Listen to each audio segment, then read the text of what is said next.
73rd 74th amendment ಮಾಡಿ ಮಹಿಳೆಯರಿಗೆ 33% ಮೀಸಲಾತಿ, 30% ಮೀಸಲಾತಿ, ಹಿಂದುಳಿದವರಿಗೆ ಮೀಸಲಾತಿ ಕೊಡಬೇಕು ಅಂತೇಳಿ ಅವತ್ತೇ BCMA BCMB ಮಾಡಿದ್ರು. BCMA ನಲ್ಲಿ ಹಿಂದುಳಿದವರು ಮತ್ತು ಮುಸಲ್ಮಾನರು ಬರ್ತಾರೆ.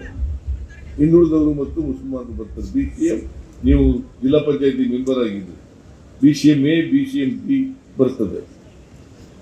ಇದನ್ನ ಚಾಲೆಂಜ್ ಮಾಡಿ ರಾಮಾಜೋಯಿಸರು, ಬಿಜೆಪಿಯ ಉಪಾಧ್ಯಕ್ಷರು, ರಾಜ್ಯಸಭಾ ಸದಸ್ಯರು ಅವರು ಸುಪ್ರೀಂ ಕೋರ್ಟ್ಗೆ ಹೋದ್ರು. ಚೀಫ್ ಜಸ್ಟಿಸ್ ಕೂಡ ಆಗಿದ್ದವರು ಅವರೇ ಸ್ವತಃ ವಾದ ಮಾಡಿದ್ರು. ಸುಪ್ರೀಂ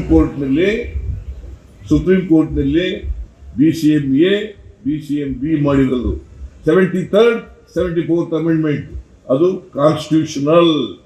ಅನ್ಕಾನ್ಸ್ಟಿಟ್ಯೂಷನಲ್ ಲಾ ಅಂತೇಳಿ ಸುಪ್ರೀಂ ಕೋರ್ಟ್ನವರು ತೀರ್ಪು ಕೊಟ್ಟಿದ್ದಾರೆ. ರಾಮಾಜೋಯಿಸರು ಹಾಕಿದಂತ ಅರ್ಜಿ ವಜಾ ಆಗಿದೆ. ಇಷ್ಟು ಗೊತ್ತಾಗಬೇಕಲ್ಲ ಪ್ರೈಮ್ ಮಿನಿಸ್ಟರ್ಗೆ, ಗೊತ್ತಾಗಬೇಕಲ್ಲ. ಹಿಂದುಳಿದವ್ರನ್ನ ದಾರಿ ತಪ್ಪಿಸ್ತಕ್ಕಂಥ ಕೆಲಸವನ್ನ ಮಾಡ್ತಾ ಇದ್ದಾರೆ. ಇವತ್ತು ನಾನು ಹಿಂದುಳಿದವರಲ್ಲಿ ಮನವಿಯನ್ನು ಮಾಡ್ತೇನೆ. ಮಂಡಲ್ ಕಮಿಷನ್ ವರದಿ ಜಾರಿಯಾದಾಗ ವಿರೋಧ ಮಾಡಿದವರು ಯಾರು? ಇದೇ ಬಿಜೆಪಿಯವರು. ಹೈಯರ್ ಲರ್ನಿಂಗ್ ಇನ್ಸ್ಟಿಟ್ಯೂಷನ್ಗಳಲ್ಲಿ IIT IIMಗಳಲ್ಲಿ ಮೀಸಲಾತಿ ಅರ್ಜುನ್ ಸಿಂಗ್ ರವರು ತಂದಾಗ ವಿರೋಧ ಮಾಡಿದವರು ಯಾರು? ಇದೇ ಬಿಜೆಪಿಯವರು.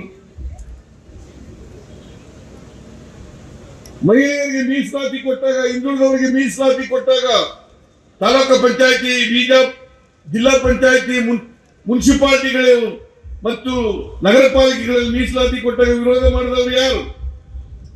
ಇದೇ ಬಿಜೆಪಿಯವರು. ರಥಯಾತ್ರೆ ಮಾಡಿದವರು ಯಾರು? ಇದೇ ಬಿಜೆಪಿಯವರು. ಇವ್ರಿಗೆ ಯಾವ ನೈತಿಕತೆ ಇದೆ? ಮೀಸಲಾತಿಯನ್ನು ವಿರೋಧ ಮಾಡದಂತವರು ಇವತ್ತು ಹಿಂದುಳಿದವರಿಗೆ ಮೀಸಲಾತಿ ಕೊಟ್ಟಿರೋದನ್ನ ಕಿತ್ತು ಮುಸ್ಲಿಮರಿಗೆ ಕೊಡ್ತೀವಿ ಅಂತ ಹೇಳಿ ಹಿಂದುಳಿದವ್ರನ್ನ ಎತ್ಕಡ್ತಕ್ಕಂಥ ಕೆಲಸವನ್ನ ಮಾಡಿದಾರಲ್ಲ. ಹಿಂದುಳಿದವರ ಓಟ್ಗೋಸ್ಕರ ಇಂಥ ಸುಳ್ಳು ಹೇಳ್ತಾ ಇದ್ದೀರಲ್ಲ, ನಿಮ್ಗೆ ನಾಚಿಕೆ ಆಗ್ಬೇಕು ಅಂತಕ್ಕಂಥ ಮಾತುಗಳನ್ನ ಹೇಳ್ಬೇಕಾಗ್ತದೆ. ನಾಚಿಕೆ ಆಗ್ಬೇಕು ಅವ್ರಿಗೆ. ಮಾನ ಮರ್ಯಾದೆ ಏನು ಇಲ್ಲ. ಅದರಿಂದ ಇವೆಲ್ಲವೂ ಕೂಡ ಸುಳ್ಳು.